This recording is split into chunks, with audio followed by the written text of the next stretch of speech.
Hello everyone and welcome back to another AFK journey video. So there was actually a big developers notes which dropped yesterday, and I didn't make a video about it because there was a lot of other content I had to upload, but now we are going to go through it. So talk with designers, homestead updates, season systems, PvP, and future plans. So the first question we have is, will there be new homestead features in the future? So the developers say absolutely, we will be expanding the Homestead system with both event-based and social features. In fact, new event content is already in production. Features like message boards, a dedicated Homestead chat channel, and the Homestead photo booth will roll out over the next 1 or 2 updates. Next season will also introduce a full batch of new Homestead content, along with quality of life features such as Homestead sharing system that's already in the pipelines.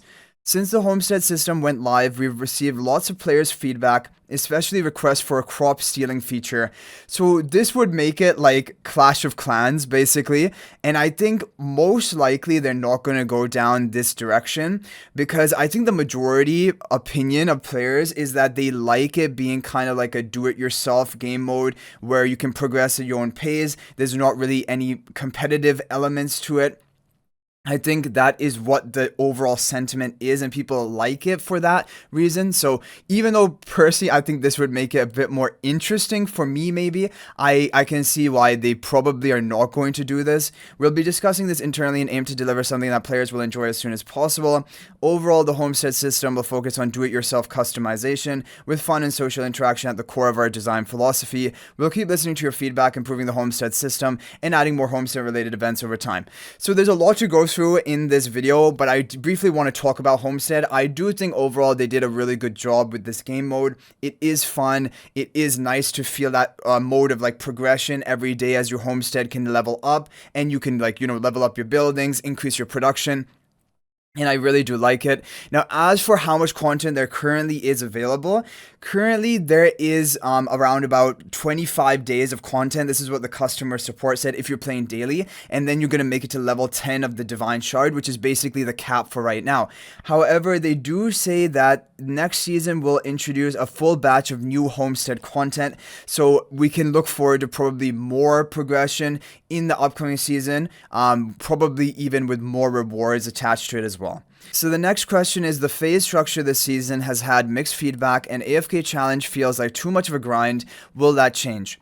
So the phase structure was our first attempt to fix pacing issues from earlier seasons, which there were. However, it didn't fix it very well. Overall, the opinion of the majority of AFK Journey players is that they do not like the phase system because it leaves a big down period where you're not able to actually feel any form of progression, and you're just basically waiting for the next phase to begin. So it's a new approach, so it's no surprise that some parts didn't work as well as we'd hoped. Our approach moving forward is to iterate on existing gameplay and add new features and content, because keeping the game fresh and genuinely fun is what will keep players engaged.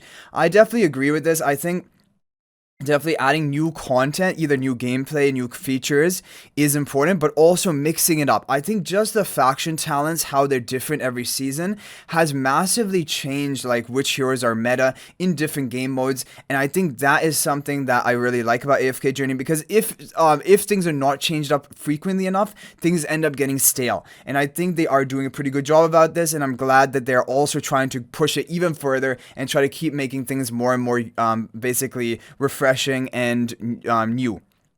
So every 1 or 2 seasons we'll refresh the progression path to keep both leveling and combat encounters feeling fresh.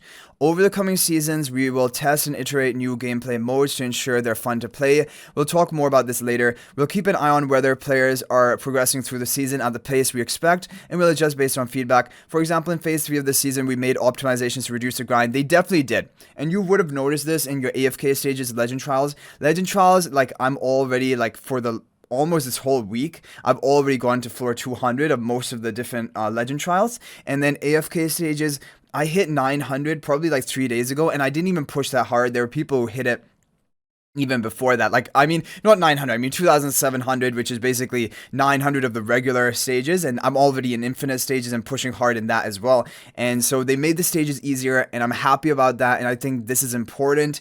It was way too much of a grind in phase 1 and phase 2. Pushing those infinite stages was brutal, and even for maxed accounts it took a lot of effort, and I do not want to do that again. So I'm glad that they are trying to change that. We're aware that as new gameplay is added, the AFK system will need to become less grindy. In future updates, we plan to introduce background AFK for Legend Trial. Yeah, this is great. I mean, these quality of life changes are so important in my opinion, because game modes which are just too stale or too, like, you don't want to just watch the battle play out over and over again. I think that is really important. You just cut that out of basically your gameplay loop, and so having background running for your AFK and Legend Trial, that is perfect, because basically I would want to do that already, but you're just unable to, and you have to watch the whole the battles play out. And even offline AFK, so you'll have that is also really good. This was one thing I was thinking. Now I don't know if anyone of you guys played Ethereum Restart.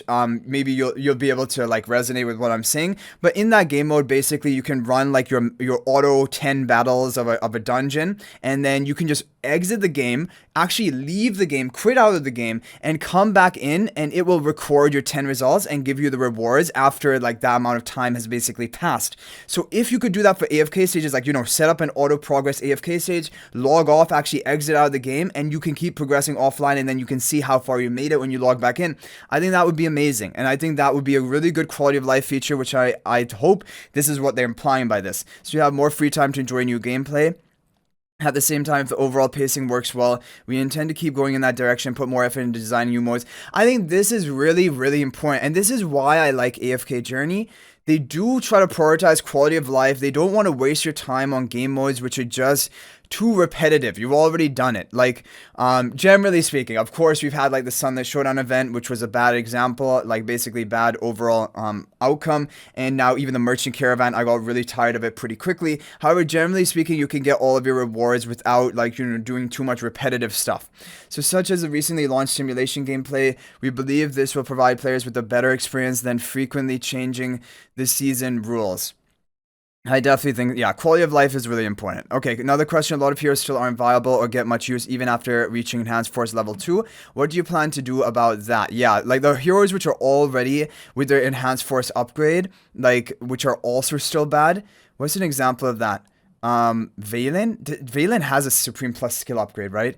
Yeah, I think he's still bad. Anyway, making more heroes relevant will be a key focus in future gameplay design. For example, in our internal test, changing the boss fight objective from deal as much damage as possible to defeat a fixed HP boss as fast as you can completely changes the meta. Okay, wait. So they're planning, I don't know if this is going to be Dream Realm or if this is going to be some other game mode, but they're thinking about changing boss fight objectives to be deal as much damage or defeat a boss in as little time as possible, as quickly as possible. That would definitely change up the meta, because right now we have like, deal as much damage over a long 90-second prolonged fight. This would definitely change things up. So I don't know if they're implying this for Dream Realm or other content. I would hope that it wouldn't be Dream Realm related, because I think that would really shake everything up, and like I don't, it would probably make certain heroes even less useful. But let's see, it completely changes the meta, affecting which heroes and strategies work best. We're exploring more ideas like this, and over the next 1 to 2 seasons, we'll be adding new modes to keep lineup building and combat feeling fresh. We're careful when deciding which heroes get a second enhancement and what the enhancement effects should be. On one hand, we want those heroes to be useful in certain situations or team setups. On the other hand, we don't want players who don't own those heroes to feel pressured. We also look at whether each hero's design is a good fit for that kind of upgrade. We have more second enhancement plans planned for us next season, and we'll be taking all of your feedback into account. So I think overall they have done a good job of this. Honestly speaking, the Supreme Plus skill upgrades have been like a nice boost to heroes, but not like a game-changing, like a hero becomes useless into meta. Like, it hasn't managed to do that. But it does make those heroes which are already strong, like Dunlinger, even stronger. So that is kind of the dangerous thing. It made Scarlita almost relatively useful again. Obviously, still not a major priority and not like a hero to be building up, but it did make her more useful. So I think I can see what they're saying, and I agree with what they have been doing. They have been basically following this strategy of making heroes like a bit more useful, but also not pressuring people into actually needing to build these heroes. But let's see what we have here. Next question: what's next for the talent and accessory systems? Next season, the talent system is getting a major update. The current prime carrier mechanic will be replaced with something entirely new, and outside of combat, there'll be a completely new free progression path. Okay, so they are changing talents and there will not be a prime carrier anymore. I guess it will just be a team-wide effect. Interesting. That definitely changed because since the beginning of like I think when we've had faction talents, which is Song of Strife season, we've always had two prime carriers, up to two prime carriers, 1 to 2, and this is going to definitely change things a lot. But what else are they saying? Outside of combat, there'll be a completely new free progression path. I don't know what that means. The goal is to give you new ways to have fun, discover new strategies, and experiment with different builds. Oh, wait a second. There is one here I just remember for the Supreme Plus skill upgrade. Nero. Nero got a pretty massive buff, honestly speaking. It made Nero from practically not useful into kind of a beast right now. So Nero is one of those heroes which has become a major priority after the Supreme Plus skill upgrade. Anyway, the goal is to give you new ways to have fun, discover new strategies, and experiment with different builds. We also plan to rework the accessory system, but that update will likely come in a later season. Is that for equipment? Reworking equipment? I don't know, but that doesn't sound to be coming anytime soon in a later season. The arena feels stale. Will there be changes to gameplay or rewards? Yes, we're planning to add limited time events to shake up the whole arena gameplay. One idea in the works is a cross-server PvP mode built on top of the existing Supreme Arena. This mode will cater to top PvP players in each server while still giving casual players the chance to take part, have fun, and earn rewards. We want arena fans to have more ways to play and enjoy themselves. Of course, these limited time events will also come with extra rewards. Okay, so the first thing that comes to mind when we talk about cross-server PvP mode, there are two things which could happen. One could be a real-time sort of picking, drafting type PvP mode. However, I think more likely it would be like, you set your 3 or 5 or however many different team formations, and then you match in a tournament sort of type system, like automated by the game. I know in AFK Arena there's a system like that where like it is across different servers you have those tournaments and you set like a certain number of teams and they fight against each other by auto battle, and then based on the number of wins you get you move up or do not. So I think it probably is what they're talking about, but of course, yeah, if you're going to compete for the top rank, you would have to be the biggest whale and with the best formations.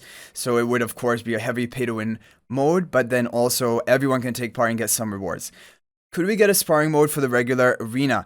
The original goal of the sparring mode was to give players a low stakes environment to practice PvP battles, but it hasn't been updated in a while and isn't doing its job. We'll be optimizing in future seasons. So they're talking about duel mode, by the way, guys, to add more relevant features so you can practice under different simulated PvP environments. And currently right now, you can turn off faction talents, but you can't like toggle on or off the charms. You would have to manually unequip all of them, and like who has really the time for that? So yeah, I think if you would have like a dual mode that is only regular arena, only seasonal content, I think that would be good. But yeah, will there be new PvP modes? Yes, you've probably noticed that we've been experimenting with different PvP modes recently, like Melon Melee, Sunlight Showdown. While the latest Sunlight Showdown event still follows a PvE format, we think players who tried it can imagine how exciting it would be to face real opponents. That's exactly the direction we'll be exploring in future updates. So they're thinking about other PvP modes like either 1v1 or 3v3.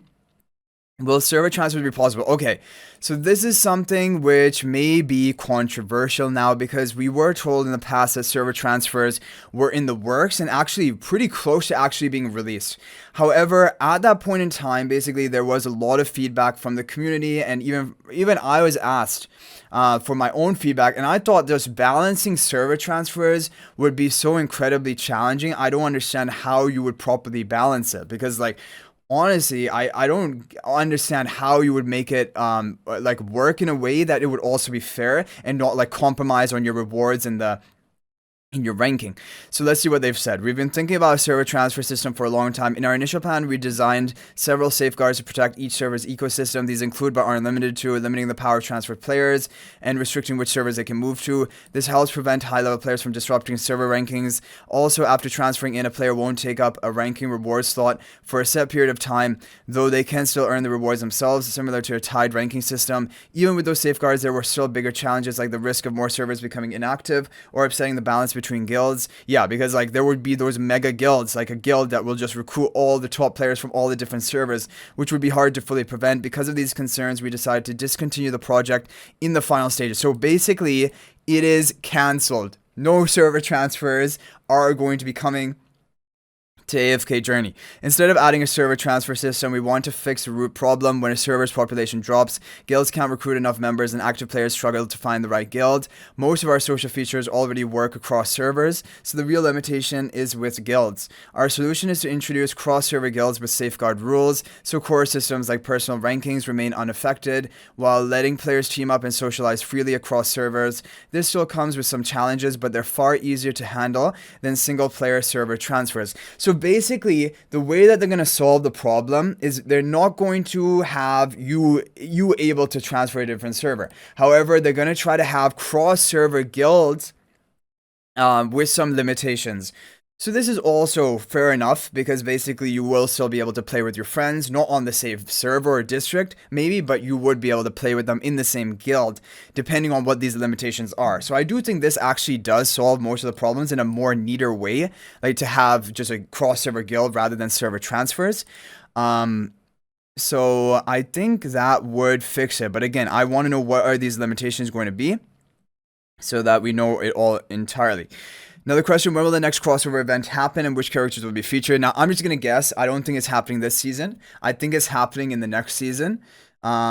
We can't disclose the exact timing or characters yet due to our contract with the IP partner. What we can reveal is that there will be a crossover events in both the next season and the one after that. And they'll fit our game style perfectly. Okay, so we have 2 crossover events coming up. One will be in the next season, so not this season. And one will be in the season after that. Okay, so that's going to be quite a lot of crossover. So Pandora we got basically as a dimensional hero of this season. Probably next season will just be the crossover heroes, and then the season after that, the crossover heroes as a dimensional faction. They didn't say anything about dimensional, so I'm wondering in the rework of like the factional talent system, are they going to do anything for dimensional heroes? That's kind of important because like right now Pandora is a beast in PvP. However, it's so awkward because like I want to run Pandora, I want to run Tossie, I want to run multiple heroes together, but then like completing the faction talents is so awkward and like you need to do that, otherwise you're not really competitive in Supreme Arena. Anyway, I think there's a final question. Are there any other new features or modes in development? First, we'll keep maintaining and updating the game modes we already have. For example, the new simulation mode that just launched will keep getting optimized and expanded with each season. Simulation mode, do they mean, I think they mean the Homestead. They also refer to it as like business simulation mode. Optimize, expand with each season, so definitely that is interesting. We'll also revisit older modes that players once enjoyed but have grown tired of, such as Battle Drills and Crystal Clash, and give them major updates to bring the fun back. Okay, I wonder how they're gonna make Battle Drills fun. I mean, I don't mind Battle Drills too much because it's really quick, you have the skip buttons and all of that, but it's just not, it just really isn't that entertaining or exciting anymore. Next season, we'll also be trying a large-scale PvE event that sounds like a Primal Lord, that's closely tied to the main story and set in the open world. If it's well received, we may rebuild the current Battle Drills GVE experience around it. This would let us replace older content with something more exciting and rewarding without increasing the grind. Looking ahead, our aim is that after 1 or 2 seasons of teasing and iteration, all seasonal gameplay will be linked together in one clear progression path. So basically, I think what they're saying is that they are going to continue to do trial and error experimentation, and based on the feedback and based on, like, I guess the community response, they're going to decide which modes to basically lock in or which ones to revisit and structure. And I think the phase system, basically everyone was kind of like calling out and not appreciating the phase system this season, and the developers have heard that and they're going to try to actually get rid of them, it sounds like, in the upcoming seasons. And also even factional talents are going to be restructured without prime carriers, which is exciting. So there's a lot of new basically information here, but again, as it always is kind of with developers notes, it's very sort of vague. They don't usually give us that many specifics in these developer notes, but there's a lot of interesting information to look forward to. So you guys let me know your thoughts about all of this in the comment section down below. Which parts you're looking forward to the most? What are your ideas for the developers or for the future of AFK Journey? Let me know in the comment section. But thanks for watching, guys. I hope you enjoyed the video. If you're not already subscribed to our YouTube channel, please smash that subscribe button. Also, feel free to join my AFK Journey Discord server. There's a link to that in the description of this video. And finally, if you think about making a purchase in AFK Journey, please use my affiliate link for the official Farlight store. There's a link to that in the description of this video and a pinned comment. There's the best way you can support me at no extra cost to you. So thanks for watching. I'll hopefully see you in the next video. And until then, everyone, peace out for now.